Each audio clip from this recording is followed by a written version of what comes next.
Health tips நேயர்கள் அனைவருக்கும் வணக்கங்க.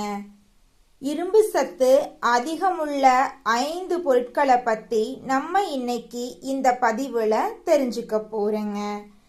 நாம தினமும் இரும்பு சத்துள்ள பொருட்களை அதிகமாக எடுத்துக்கிறதன் மூலமா நம்மளுடைய உடல்ல பலவிதமான நன்மைகள் நடக்க போகுதுங்க.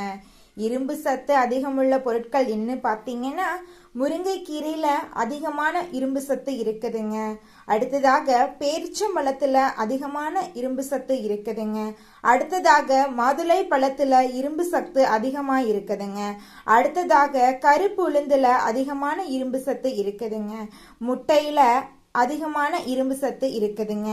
இந்த உணவுகளை அளவோடு அடிக்கடி சாப்பிட்டீங்கன்னா உங்களுடைய உடலுக்கு தேவையான இரும்பு சத்தை உங்களால முழுமையா பெற முடியுங்க. இந்த வீடியோ உங்களுக்கு பிடிச்சிருந்தா லைக் பண்ணுங்க, ஷேர் பண்ணுங்க, உங்களுடைய உறவினர்கள் நண்பர்களுக்கு ஷேர் பண்ணுங்க. மறக்காம நம்மளோட சேனலை சப்ஸ்கிரைப் பண்ணி பக்கத்துல இருக்கக்கூடிய ஆளுங்கிற ஆப்ஷனை கிளிக் பண்ணி வச்சுக்கோங்க. அப்பத்தாங்க நம்மளோட சேனல்ல போடக்கூடிய ஒவ்வொரு வீடியோக்களும் உங்களுடைய மொபைல் போனை தேடி வருங்க. நன்றி, வணக்கம்.